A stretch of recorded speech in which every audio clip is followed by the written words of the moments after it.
On an August morning in 1910, in the small town of Willow Creek, Nebraska, a blacksmith named Amos Tucker ran to the sheriff's office, drenched in sweat, his voice trembling. He said that for nearly a month, no one had seen the 3 children of Clara Hensley, a widow who lived on the edge of town, near Willow Creek. An unsettling odor had begun to drift from her wooden house, alarming the neighbors. The sheriff at the time, Walter Boone, was 42 years old and had been in office for just 8 months. He had never handled a case more serious than cattle rustling or after-hours brawls, but that morning he saddled his horse and rode the 9 miles to the Hensley place, accompanied by Deputy Sheriff Eli Harper. They arrived just as the sun reached its peak. Clara's 2-story wooden house appeared under the harsh sunlight, its windows shut tight, its porch empty, the homemade swings where the children once played now gone. There was no sound, only the faint gurgle of the creek in the distance. Sheriff Boone knocked on the door and called Clara's name, but there was no response. He knocked harder. Still, only an enveloping silence. Then, just as Boone was about to turn and confer with his deputy, the wooden door creaked and slowly opened. Clara Hensley stood in the threshold. She wore a grey wool dress with a high collar, despite the sweltering summer heat. Her blonde hair was tied loosely at the nape of her neck, a few stray strands falling across her tired but serene face. She carried no expression that Boone could name. Not surprise, not defensiveness, not grief. "Mrs. Hensley," he said carefully, "we're just here to check in. The neighbors said they haven't seen the children." She was silent for a moment. Her blue eyes drifted past them, seeming to focus on a point somewhere behind them, where the creek flowed.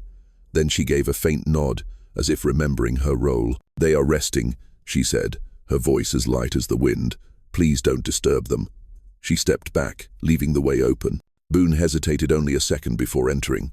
Inside, the air was cold, despite it being midsummer. The curtains were drawn tight, and light filtered only through a few gaps, creating hazy columns of dust. The living room was strangely clean, not a single toy, not an open book. On the dining table sat 3 clean plates, neatly arranged.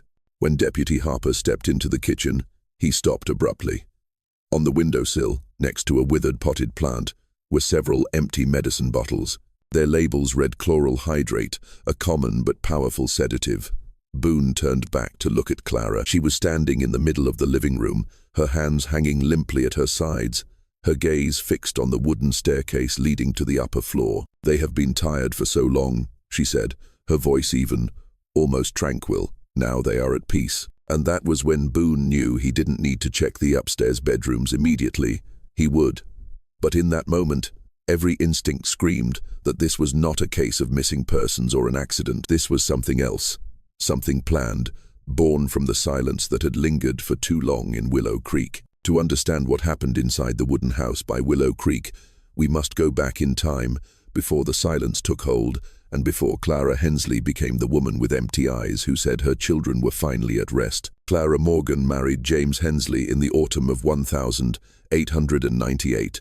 She was 25, a well-known seamstress in Willow Creek, known for her skilled hands and warm smile. He was a 30-year-old banker, a reliable and ambitious man who wanted to build a peaceful home by the creek where he had grown up. They settled in the wooden house James had inherited from his parents, a simple but sturdy 2-story home with a small garden and Willow Creek gurgling right behind it. This was where Clara would give birth to 3 children, Samuel in 1900, Lila in 1902, and Benjamin the youngest in the spring of 1905. Outwardly, they were a model Willow Creek family, hard-working, devout, and always appearing together at church every Sunday morning. Clara was especially beloved. The women in town admired her sewing skills and the way she raised 3 well-behaved children. She sewed dresses for church socials, maintained a tidy home, and taught her children embroidery from a young age. She was, in a word, the picture of contentment, but perfection always hides a burden, and Clara carried hers in stillness. According to the writings of Mrs. Ruth Carter, her nearest neighbor, Clara rarely asked for help. She always smiled and said everything was fine. Ruth wrote, Even when James traveled for work, leaving her with 3 children and a mountain of sewing, she managed on her own. I once offered to watch the children for an afternoon, but she just shook her head, thanked me, and said, "The children are very good. They don't bother me." As for her husband, James was a devoted man who took pride in an orderly and disciplined family. He carefully recorded every income and expense, managed their savings, and planned for his children's future. There is no account of him ever treating his wife or children poorly. But there are burdens the eye cannot see. Clara had no relatives nearby. Her family had moved back east and rarely had a chance to visit. By 1906, her world had shrunk to sewing orders, brief conversations at the general store, and greetings after the church service. Then, in the autumn of 1907, James died in a tragic carriage accident while on a business trip in Omaha. Clara, now a 3-4-year-old widow with 3 young children, received the news in silence. She arranged the funeral herself with a frighteningly calm demeanor. The community of Willow Creek expressed its condolences. A few people brought food. The Church Women's Society collected a small sum of money. But by winter, everyone believed she was managing well, as Clara always did. She still took in sewing work, but she no longer went to church. Her embroidery, once vibrant with patterns of birds and flowers, became monochromatic, using only black and grey thread. She began to write short notes, submitted to the local newspaper under the pen name CM, speaking of eternal sleep and the silence of the earth. A note from the winter of 1908 read, "Good children do not fear the dark. They only seek warmth in the silence, and sleep is the warmest place." At the time, no one paid much attention. It would take another 2 years before people began to wonder what was truly happening, but by then, it was already too late. By early 1908, the Hensley household had become something of an enigma. From the outside, little had changed. The curtains were always drawn, but the porch remained clean. Occasionally, Clara was seen collecting her mail or hanging a few articles of clothing on the line. But inside, something was shifting, and those who looked closely began to notice. It started with the children. They no longer attended Sunday school. At first, this was attributed to Clara's busy sewing schedule or the difficulty of managing 3 young ones alone, but their absence stretched through the spring and into the summer. By the end of the year, only Clara herself would occasionally appear at the general store, quietly buying thread and fabric. Mrs. Ruth Carter, the neighbor who lived across the creek, recalled stopping by in June of that year with some homemade strawberry jam. "I hadn't seen the children playing by the creek for a month," she later recounted in an interview. "When I asked after them, Clara only answered through a crack in the door, 'They are tired. They need more rest than this world allows.' She never opened the door for me." Other neighbors reported similar encounters. Conversations with Clara became brief and distant. She seemed distracted, her gaze often fixed on something far away, her sentences sometimes trailing off. When asked how she was managing, her answer was always a faint smile and a whisper, "The Lord will provide for tired souls." It was around this time that children in the town began to whisper strange stories. A boy named Peter, the son of the blacksmith Amos Tucker, claimed to have seen Samuel, the Hensley's eldest son, standing motionless by the fence on a rainy afternoon, staring at an empty field, not blinking. "He didn't look real," Peter said, "more like a scarecrow." Another little girl insisted she had heard the sound of a piano coming from Clara's house late at night, a sad, melodic tune, though everyone knew the Hensleys didn't own a piano. Of course, these stories were never entered into any official report. They were just the idle chatter of children until years later, when investigators tried to piece together the events to understand why no one had seen the full picture of the tragedy. But there were other, more concrete signs that something was wrong. In September 1908, Lila, then 6 years old, wandered into the Carter's yard. She was barefoot and wearing a thin dress despite the cool weather. Mrs. Carter brought her inside, gave her a glass of warm milk, and asked where her mother was. "Mother is embroidering," Lila replied in a small voice. "We have to be very quiet when she embroiders, otherwise the threads will get tangled." When asked if she wanted to stay and play, Lila shook her head. "I have to be back before nightfall. Mother says the darkness is very scary." Mrs. Carter tried to speak with Clara the next day, but no one came to the door. The curtains remained drawn. When she returned the following day, Clara met her on the porch coolly, thanking her for bringing Lila back after her little stroll, as if it were a perfectly normal occurrence. Sheriff Boone would later admit that this moment, when Lila wandered off, was the earliest opportunity for authorities to intervene, had the regulations of the time allowed it. But in 1908, there were no child protective services, no mandatory reporting laws, and no process for evaluating the mental health of reclusive widows. A mother raising her children on her own on the edge of town was not a threat. She was a figure of pity and resilience. Besides, Clara still paid her bills on time. She still received sewing orders by mail. She still answered a few important letters. Fundamentally, she was still functioning. However, Clara's behavior continued to shift. By the end of that year, she had sold her old sewing machine, the object that had once been her pride. When the buyer asked why, she simply said, "I no longer wish to join the pieces together. It's better to leave them separate." She stopped referring to her children by name when asked about them, instead just saying the children or the house. In one rare encounter with a delivery man, she said, "The house is very quiet these days." Most people assumed the grief of losing her husband was simply gnawing at her slowly. But a few, just a few, began to sense something deeper, heavier, something not just broken, but slowly decaying from within. By 1909, the signs were no longer subtle. Clara Hensley had completely withdrawn from the Willow Creek community. She no longer took in sewing work. The local school marked her children's names as moved away, though no official notice was ever filed. The neighbors who had once tried to connect now simply walked past the house in silence, no longer leaving bread or jam at the gate. The family's only contact with the outside world was through mail-order catalogs. Clara began to order increasingly strange items, large quantities of calming herbs, old medical books, many rolls of gauze, and, notably, vials of chloral hydrate.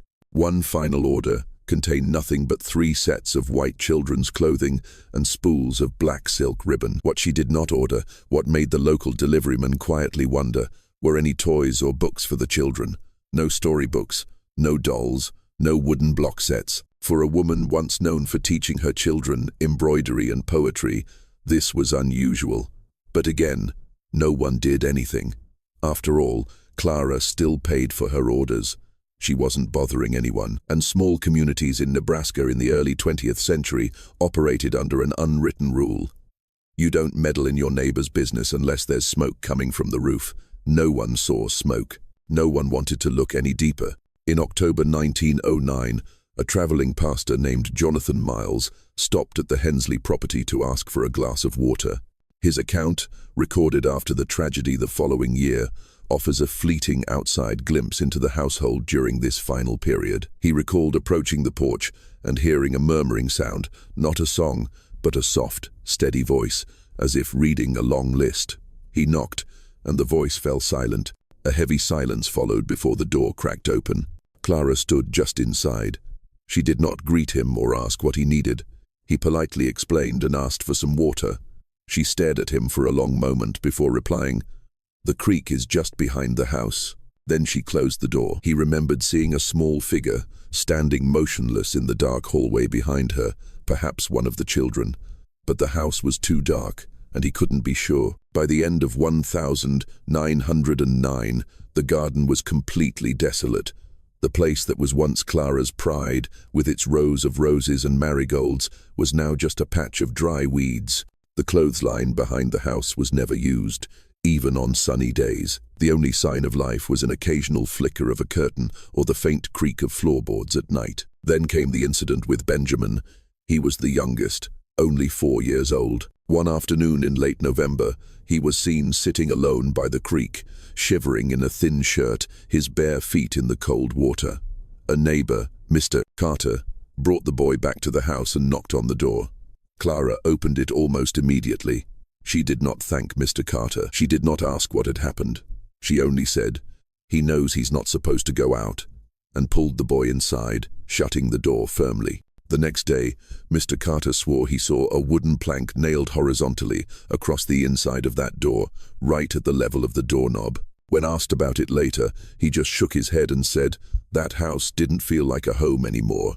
It felt like it was trying to keep a secret inside. But still, there were no official reports, no investigation, no intervention.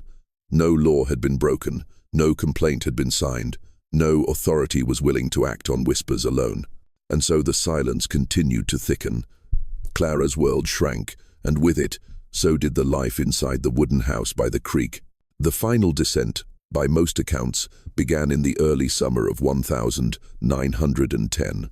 That's when the Hensley household completely vanished from the site of Willow Creek. No mail was collected, no orders were placed. The wooden gate remained latched for weeks at a time.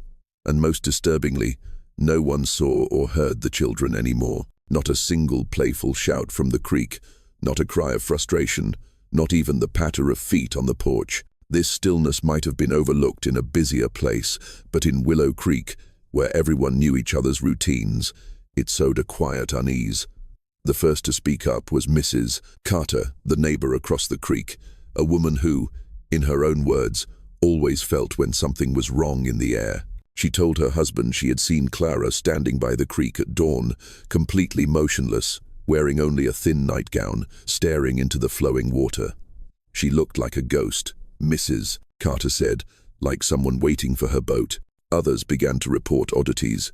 The Hensley's chimney, which used to emit a warm plume of smoke every morning, now stood cold and silent. The family cat, a calico named Patches that the children adored, was no longer seen sunning itself on the porch.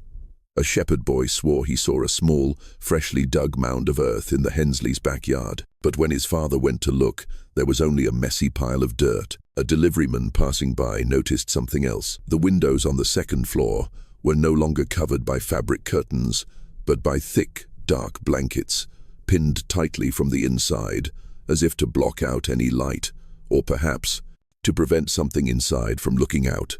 And then, on the 10th of August, the first complaint was made to the sheriff's office. Not about the children. Not yet. It was about the smell. Amos Tucker, the blacksmith who would later sound the final alarm, reported to Sheriff Boone that something unpleasant was rising from the direction of the creek, near the Hensley place. He didn't mention Clara by name, only that a smell of sickness hung in the air whenever the wind shifted. Sheriff Boone made a note of it, but with no formal accusation and no legal grounds, he had no basis to act. "I can't go knocking on someone's door because of a strange smell," he reportedly told his deputy. Nevertheless, records show he sent Deputy Eli Harper to the Hensley home on the 11th of August. A routine wellness check. But no one answered. On the 12th of August, Mrs. Carter saw Clara again, this time near the wooden bridge over the creek. She was holding something wrapped in a child's blanket, clutching it tightly to her chest. She was rocking gently, Mrs. Carter recalled, not out of nervousness, but as if she were lulling something to sleep to a tune I couldn't hear. When Mrs. Carter called out her name, Clara looked up. She smiled, a real smile, but her eyes were empty. It was like the smile and the eyes didn't belong to the same person. Mrs. Carter felt a chill and turned away. When she looked back, Clara was gone. By the 14th of August, 3 neighbors had independently voiced their concerns to the sheriff's office, still framed cautiously. "I'm sure she's fine, but perhaps you should stop by. It's just too quiet, that's all." Sheriff Boone noted them all, but again, no law had been broken, no formal complaint was filed, and on paper, Clara Hensley was a law-abiding citizen, a pitiable widow, until the evening of the 14th of August. That was when Amos Tucker's son, while herding his sheep home, got the full force of the stench. He followed it, against his better judgment, until he neared the Hensley fence. What he saw sent him running home with a face as white as a sheet. The cat, Patches, buried shallowly under a tree, a garden trowel still stuck in the dirt, and something else, a muddy blue hair ribbon lying right next to the gate. The boy said it belonged to Lila. He was sure of it. On the morning of the 15th of August, 1910, Sheriff Walter Boone and Deputy Sheriff Eli Harper returned to the Hensley home, this time with clear purpose and a warrant. The complaints had reached a critical mass. The smell, the silence, the reports of blacked-out windows and uncollected mail. And now, the confirmation of the family pet found dead with no explanation. When they arrived, the house looked unchanged. The windows were covered, The porch was empty, no movement, no sound, but something was wrong. The wooden door, which was always carefully latched, was slightly ajar before they could even knock. Clara Hensley was waiting. She was sitting in an armchair in the middle of the living room, holding an unfinished embroidery hoop. She wore the grey wool dress, her blonde hair tied loosely at her neck. There was no panic in her demeanor, no defensiveness, only an almost surreal stillness. "You've come," she said simply, her voice a wisp of sound. Sheriff Boone noted her tone was flat, without a hint of hostility, almost like someone greeting long-expected guests. "We need to come inside, Mrs. Hensley," Boone said. "There have been many concerns." Clara nodded faintly, then gestured toward a small table nearby. "Please, sit," she offered. The men stepped cautiously inside. The living room was clean. On the table were 3 polished plates. The air was heavy, not just with stuffiness, but with a sweet, acrid chemical odor, cloying and unmistakable. Deputy Harper immediately spotted the empty glass vials on the kitchen counter, their labels reading chloral hydrate. All of them were empty. When asked where the children were, Clara did not hesitate. "They are upstairs," she said softly, "resting. They were so very tired. But now, finally, they are quiet." Boone excused himself and took the wooden stairs quickly, each step heavy. What he found would haunt him for the rest of his life. The bedroom at the end of the hall was cool and dark.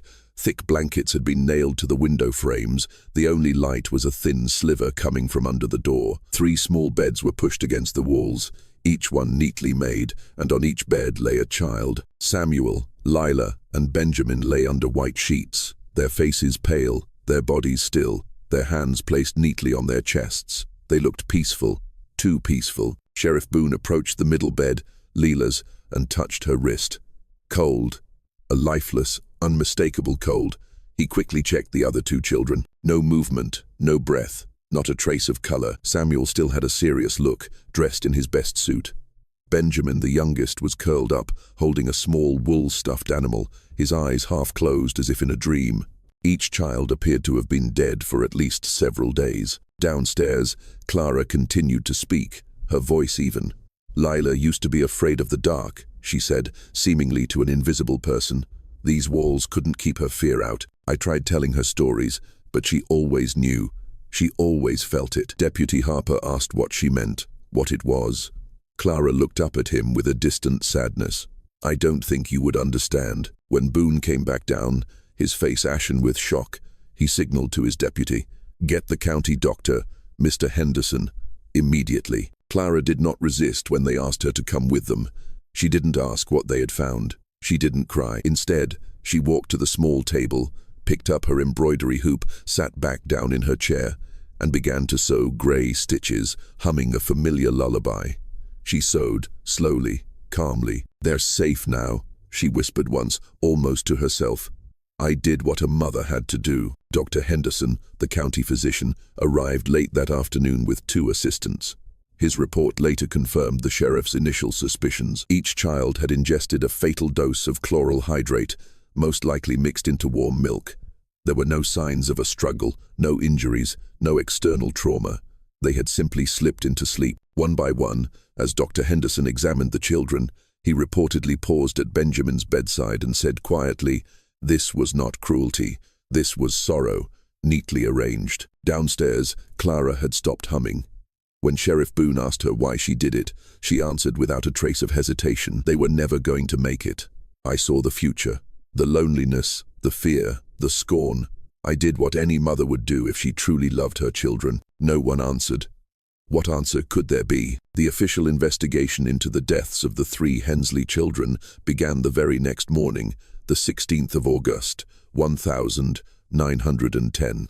Sheriff Boone, still haunted by the scene in the bedroom, requested assistance from the county authorities and asked Dr. Henderson to supervise the medical investigation. The wooden house was sealed. Clara was taken to the county infirmary, not as a criminal, but held for a mental status evaluation. From the outset, it was clear this would not be a typical criminal inquiry. There were no signs of violence, no bruises, no wounds. The children had not been forced, and there were no indications of physical harm. Instead, all evidence pointed to a single method: chloral hydrate poisoning.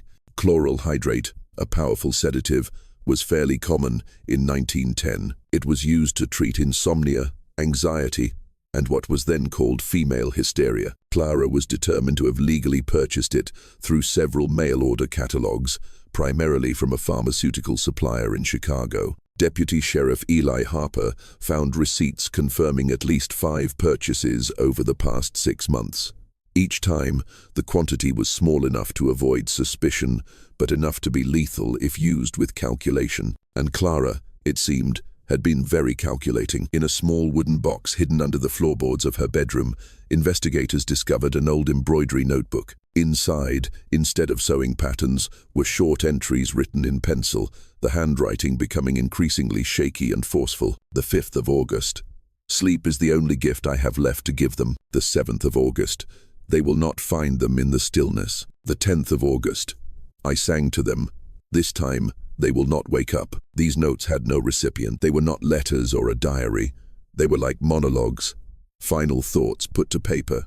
Sheriff Boone called them the final stitches on a shroud. The autopsy reports, completed by Dr. Henderson and confirmed by county medical officers, reached the same conclusion.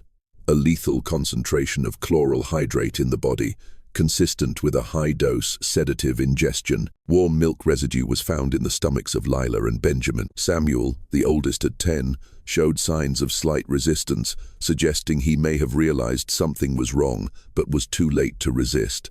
Notably, each child was dressed in clean clothes. Their beds were neatly made, their hair was brushed, and in each of their hands was a small, withered wildflower. Dr. Henderson wrote in his report, "This was not the act of a frenzy. This was a ritual, a preparation, and perhaps in her mind, a final act of protection." The press quickly picked up the story. By the 18th of August, newspapers from Omaha were running large headlines. Willow Creek widow ends 3 children's lives with sedatives. Silent tragedy shocks Nebraska. What motive for an unthinkable crime? Grieving mother or cloaked demon? The tone of the articles varied widely. Some emphasized the horror, others tried to find a sympathetic explanation, but all agreed on one point. The case was an incomprehensible tragedy because Clara Hensley did not behave like a murderer. She did not deny what she had done. She did not ask for forgiveness. And most disturbingly, she showed no remorse. In an interview conducted by Sheriff Boone 2 days after the discovery, she said only, "I couldn't let this world hurt them. It hurts children, Sheriff. Not all at once, but slowly, with loneliness, with mockery, with fear. I only helped them escape it sooner." There was no emotion in her voice, not pride, not pain, just a calm, chilling certainty. As the investigation deepened, it became clearer that this tragedy was not a sudden act. It had been building quietly, piece by piece. The sedative orders, the blacked-out windows, the children who no longer played outside, Clara's growing isolation. There had been too many signs, but no one had acted in time. A week after the discovery, investigators conducted a second, more thorough search of the house. This time, they were looking for any written materials. What they found became the core of the entire psychological tragedy. In an old trunk in the attic, under layers of unfinished embroidery, Deputy Sheriff Eli Harper discovered a bundle of letters tied with a black ribbon. There were 7 letters that had never been sent, all written between March and August of 1910. Each letter was addressed to a different person: her late husband, James, her sister in Ohio, the church pastor, and even a childhood friend she hadn't contacted in years. But none of the letters had been mailed. They were not messages hoping for a reply. They were confessions, quiet, private, and utterly devastating. The earliest letter, dated the 15th of March, was addressed to James. "You are gone, leaving me with 3 mirrors reflecting my own loneliness. They still ask about you whenever it rains. I tell them you have become the clouds, watching over them. They believe everything I say. That is what terrifies me most." Another letter, written to her sister in early April. "You always said I was the strong one. You were wrong. My strength is just an empty shell. Inside it absorbs everything. Their nightmares, their unanswered questions, their weight. I no longer know who I am besides being their mother." These were not nonsensical ramblings. The language was coherent, structured, even possessing a tragic beauty. But the worldview they revealed was increasingly distorted. The themes repeated themselves: an overwhelming fear that the outside world would tarnish her children's innocence, a belief that she had a sacred duty to shield them, and a growing conviction that peace, absolute peace, was something only she could give them. One of the final letters, dated the 8th of August, was perhaps the most haunting. I have told them hundreds of fairy tales, but they always wake up to reality. This time, my story will have no end. There will be no cold winters, no mocking words, no long, lonely nights, only stillness. I will lead them to a safe place and lock the door tightly. In another letter, with no addressee, she wrote, "Do not call it a crime. Call it a release, in the only form I could bestow." Psychological experts brought in to analyze Clara's writings described them as evidence of a prolonged psychotic depression, an illness made worse by isolation, exhaustion, and unresolved grief. Dr. Samuel Croft, a psychiatric consultant from Lincoln, wrote in his report, "This is not a case of a sudden break with reality, but a slow slide into a flawed logic." The subject was fully aware of her actions, but she redefined them through a distorted moral lens. In her mind, she was saving her children from a life worse than death. The letters also revealed rare moments of lucidity, brief flashes when Clara recognized her own instability. In one passage, she wrote, "If someone would just listen, truly listen, not just to ask how I am for politeness' sake, maybe the whispers in my head would stop. Maybe I would open the door and scream, 'Save me, please,' before I do what the darkness demands." But no one listens like that. Not anymore. That sentence, "no one listens like that," would later be referenced in sociological studies and articles on medical history, seen as a painful summary of psychological isolation in rural areas. Because the truth, brutal and undeniable, was this: Clara Hensley had been deteriorating for years, and the people around her, neighbors, friends, the entire town, had mistaken her withdrawal for resilience. They had confused silence with strength, and when she finally shattered, she shattered alone. The letters were submitted as case files. They were never made public, but they remain archived at the Nebraska State Archives. They are fragile artifacts, handwritten in faded ink, some pages wrinkled as if Clara had read them over and over again. Together, they form the silent diary of a mind devastated not by evil, but by the weight of abandonment. In the days following the discovery at the Hensley home, local officials found themselves navigating a legal and medical gray area. At the heart of it all was one difficult question: was Clara Hensley criminally responsible for the deaths of her 3 children, or was she mentally incapable of understanding her actions? By the end of August 1910, public opinion had begun to split. Local newspapers debated between condemning Clara as a cold-blooded murderer and portraying her as a victim of a society that left its widows to struggle alone with their grief. Meanwhile, the legal authorities had a more practical concern: how to proceed with the case. At the time, Nebraska law offered few specific guidelines for cases involving mental illness. The concept of an insanity defense existed, but it was rarely applied, especially in rural areas where the mental health care system was virtually non-existent and the public generally favored punishment over sympathy. Dr. Henderson, who had performed the autopsies on the children, now took on a new role: lead examiner of Clara's mental competency. His initial report was both detailed and cautious. The subject shows symptoms consistent with what we call melancholia, complicated by delusional thoughts. She is oriented to person and place, but shows severe distortion in judgment and moral reasoning. She articulates her motives coherently, but within a belief system that diverges completely from common logic. In simple terms, Clara knew what she had done, but she believed it was the right thing to do. In 2 consecutive interviews held at the infirmary, Clara remained composed. She recounted the events of the night of the 10th of August, the night she called the quiet night, with the calm cadence of a mother telling a fairy tale. "I warmed the milk for them, just sweet enough. They were so tired. Benjamin kept asking why it was so dark outside. I told him that soon it would be light inside forever, and he would never be afraid of the dark again." When asked if she regretted her actions, Clara replied, "I regret that this world made me do it. I regret that I could not protect them longer. But the act itself, no.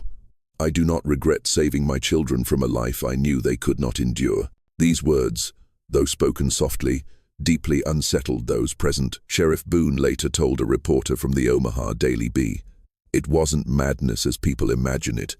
She wasn't raving. She was calm, in a terrifying way, the way of a person completely convinced they have done the right thing." On the 5th of September, a formal hearing was held at the county courthouse to determine Clara Hensley's fitness to stand trial. Dr. Henderson and a psychiatric expert from Lincoln testified. Both agreed on one point. Clara suffered from severe, prolonged, and untreated depression and psychosis exacerbated by grief, isolation, and exhaustion. They might have used different terms to describe it, but their final conclusion was unanimous. Clara was declared mentally incompetent to stand trial. Instead of prison, she was remanded to a state mental hospital in Lincoln. She would remain there under indefinite medical supervision. There was no jury, no criminal trial, no formal charges filed. Legally, the case was closed that day. But in the minds of the people of Willow Creek, the question of justice remained unanswered. Some believed Clara had escaped punishment.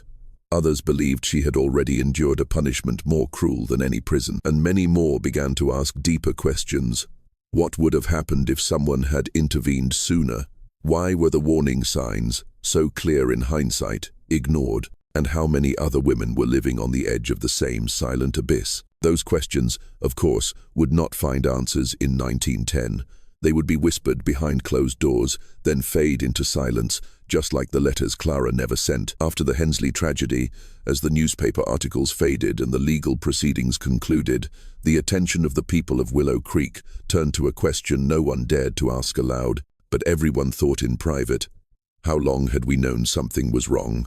The investigation had exposed countless warning signs: the children who no longer played outside, the blacked-out windows, the faint smell of sedatives in the air, Clara talking to herself, Lila wandering in a thin dress, the flower garden left to wither, and the house sealing itself off from the world. But the law hadn't acted, and neither had the community. When questioned by the sheriff after Clara was taken away, many neighbors, especially the women, began to share small memories. Not accusations, not confessions, just moments. Fragments of a puzzle that, now assembled, was painfully clear. Mrs. Ruth Carter, the nearest neighbor, admitted with a sigh, "I saw those curtains drawn day and night. I should have knocked more persistently, but she always seemed so strong and didn't want to be bothered. I didn't want to insult her pride." Mr. Miller, the town's pastor, said with a voice full of regret, "She stopped coming to church in late 2008. I stopped by once, but she didn't open the door. We assumed she needed time to grieve. I fear we gave her too much silence." One of the most haunting accounts came from Miss Mary Albright, the local schoolteacher. She described visiting the Hensley home in the spring of 1909, hoping to persuade Clara to re-enroll Samuel and Lila. She had brought some books and a basket of cookies. Clara had met her on the porch, polite but distant. She declined the offer and insisted her children were learning more important things here, where the noise of the world cannot reach them. Mary caught a glimpse of Lila standing just inside the doorway. The little girl didn't smile. She didn't even look up. She just stood there, motionless. Her eyes were empty. It wasn't natural, but I didn't know what to do. There was no agency to report to, no procedure to follow. If a mother said she was teaching her children at home, we had to believe her. The deeper truth was harder to name. People had noticed, but they had chosen not to intervene. In rural Nebraska, at the turn of the century, family matters were private. Privacy was not just a value, it was a fortress. To question how a mother raised her children or dealt with her grief was not just taboo, it was an insult. Even those who sensed something was wrong couldn't find the words or the authority to speak up. Deputy Sheriff Eli Harper, reflecting years later, put it bluntly, "We were all waiting for someone else to do something. Or maybe we told ourselves we were overreacting." It wasn't denial, it was paralysis. In the weeks after the tragedy, a few townspeople quietly left wildflowers by the Hensley's fence. Some attended the burial of the 3 children, a small, bleak ceremony without a eulogy. No one dared to speak their names aloud.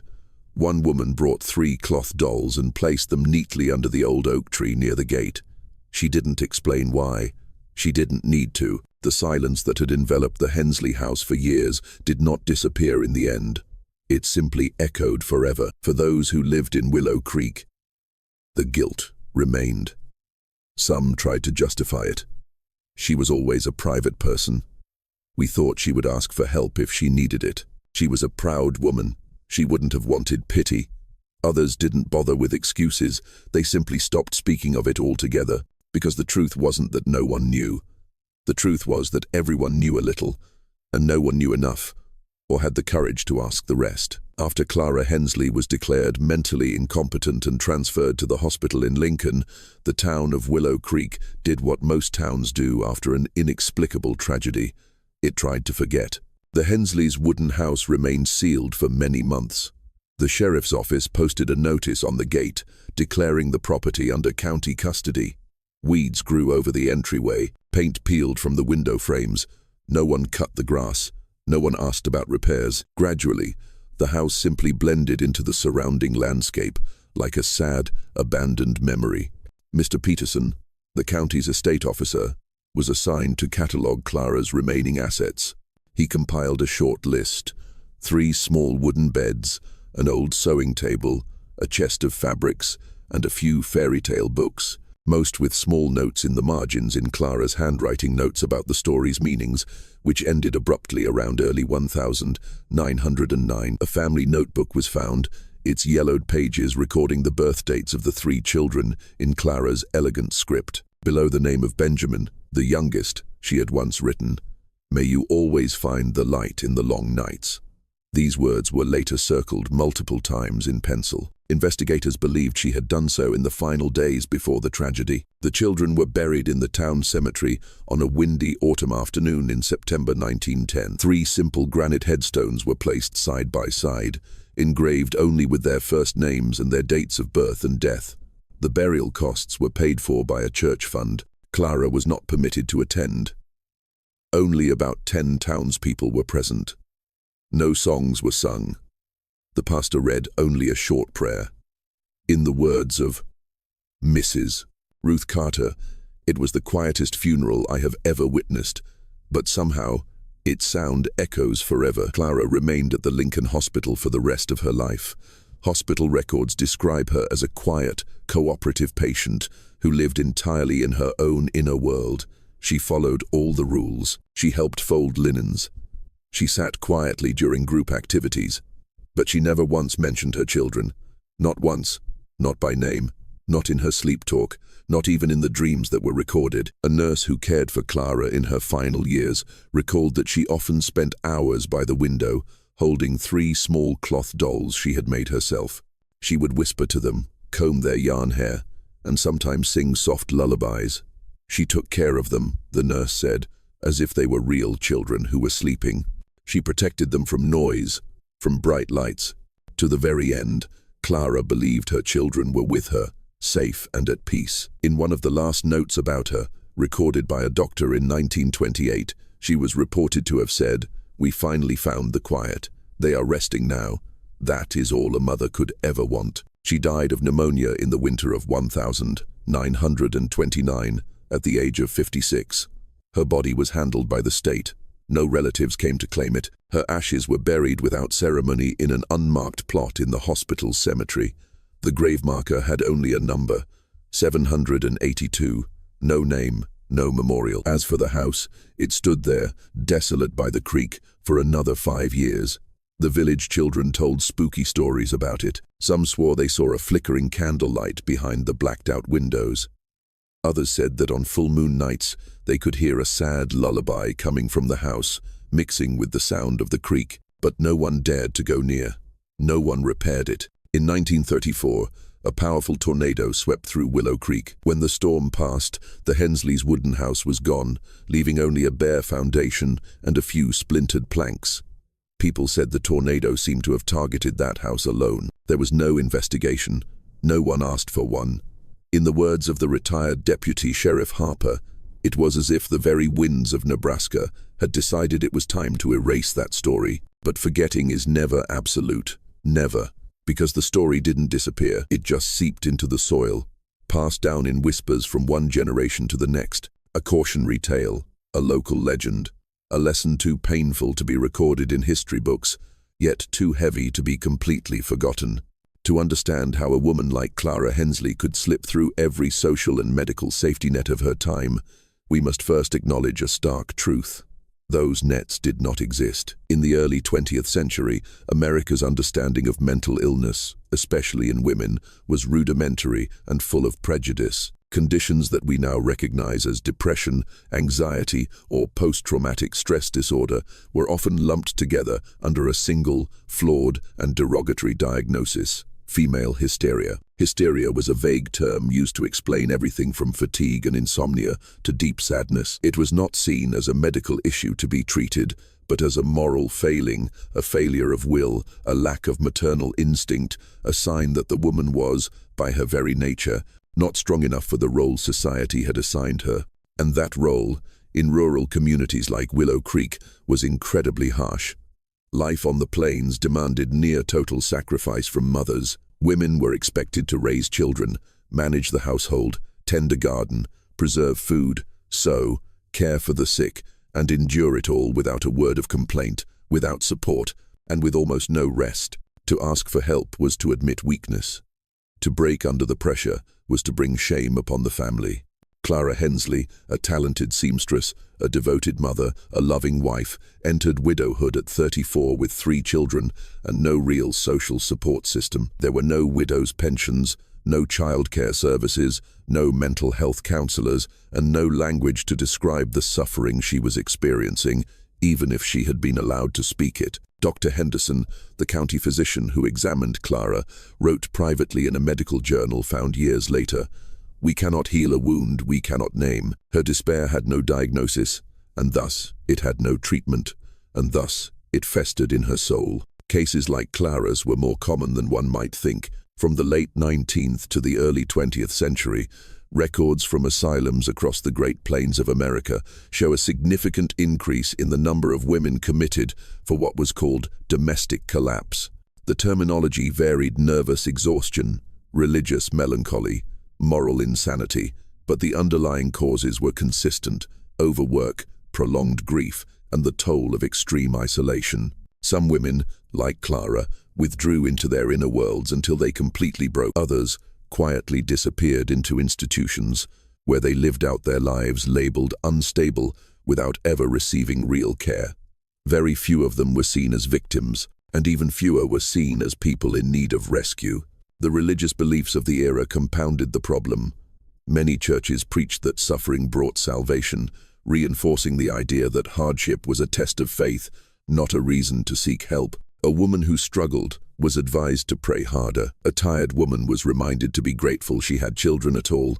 A woman who broke was pitied, but rarely helped. In this context, Clara Hensley's story is less a unique case and more of an archetype. She was not the first woman to experience a psychological collapse under the weight of grief, poverty, and isolation. She was simply one whose tragedy was significant enough to be recorded. How many others were forgotten? How many children grew up in homes where love slowly turned into fear? How many lives quietly withered away behind closed doors? These are questions that history cannot fully answer, but the absence of an answer is, itself, an answer. In the decades that followed, American attitudes toward mental health began to change slowly, unevenly, and often incompletely. It wasn't until the mid-20th century that depression was recognized as a real medical condition. It wasn't until the 1972nd that social service agencies had enough authority to intervene in cases of child neglect caused by a parent's psychological illness. And even today, the stigma surrounding maternal mental health remains a lurking shadow. Clara Hensley's story, in this light, is not just about an individual's collapse. It's about a society that watched her sink into darkness and called it privacy. It's about a culture that saw her exhaustion and mistook it for resilience. It's about a system that never saw her at all until it was far, far too late. The Hensley case was not an isolated tragedy. In the years that followed, researchers, physicians, and historians began to recognize a tragic pattern, one that stretched across rural America. It wasn't the method of the crime that repeated, Though many women did use sedatives or other means to carry out so-called mercy killings, it wasn't even the setting, though families living in remote, isolated places were always alarmingly overrepresented. What repeated was something quieter and more damning, a social design that placed impossible burdens on women, gave them no language to express their distress, and had no structure to intervene when they broke. In 1907, just 3 years before Clara's tragedy, a woman named Lillian Garvey in Clay County, Iowa, was found in her cellar with the bodies of her 2 sons. She had wrapped them in flour sacks, placed hymn books on their chests, and lit candles around them. Her explanation: "I returned them to God before the winter could." In 1912, in Kansas, a widow named Agnes Miller, a mother of 4, was found sitting motionless on her porch after a blizzard. Her children were discovered inside, dead from carbon monoxide poisoning from a faulty stove. Agnes had sealed the windows and doors tightly. She later told authorities she just wanted to keep them warm forever. In both cases, these women were deemed mentally incompetent and institutionalized. Neither faced a criminal trial, and neither, it was later determined, had ever been treated for, or even asked about, the psychological distress they were suffering. Historians now believe that the Hensley case, along with similar ones, served as implicit reference points for regional medical professionals well into the 1932nd. They were used in lectures not as a call for reform, but as tragic anecdotes, warnings of the consequences of isolation and overwhelming burdens, but never as a catalyst for systemic change. It would take many more decades, and countless more unnamed women, for that change to begin. And by then, Clara Hensley had long since vanished from the official records. Her case became part of an unspoken pattern, because silence, as history has proven, leaves the fewest traces. For decades after the tragedy, the story of Clara Hensley remained suspended in a strange cultural space in Willow Creek, too horrifying to forget, but too painful to discuss. Her name was rarely mentioned. Children grew up walking past the bare foundation of the house with an inherited sense of dread, not because they believed the place was haunted in a supernatural sense, but because it represented something deeper, the kind of horror that comes not from monsters in the dark, but from ordinary people who break in the silence of broad daylight while others simply look away. There are stories in American history that do not have a clear ending. The Hensley case is one of them. It does not conclude with a verdict, a sentence, or an explanation that brings comfort. There is no final judgment, no moment of redemption, only stillness. 3 small graves, 1 lost mother, and a silence that lasted longer than the lives it consumed. We often look to stories like this for answers: a psychological diagnosis, a moral judgment, a systemic explanation, and while each of those elements contains a part of the truth, none of them is the whole. Because what happened in Willow Creek in 1910 was not just the failure of one person or even one system, it was the culmination of many failures, cultural, medical, and emotional, that wove themselves into a net so sparse it couldn't support anyone until it was too late. Clara Hensley was not a monster. She was not a mystery. She was a woman, a mother, a widow, a seamstress. She was overwhelmed, isolated, and slowly unraveling in a house full of children who needed more from her than she had left to give. And when she broke alone. Clara's story is important, not because it is rare, but because it was recorded. How many other stories were not? How many women buried their grief behind drawn curtains? How many children lived in homes where love slowly turned into fear, with no one on the outside ever knowing? History holds Clara's name, but it cannot hold theirs. Today, we can do what her world could not. We can name the pain. We can recognize the signs. We can refuse the comfort of looking away, because sometimes remembrance is the only form of justice that remains, and sometimes the most haunting part of a story is how easily it could have been prevented. If you have listened this far, we invite you to reflect on this story, not to judge it, but to carry it forward, to see in it a reflection of the lives still unfolding around us, the quiet ones, the tired ones, the ones who have not yet dared to ask for help. Thank you for listening to the end of the story. Goodbye, and see you again.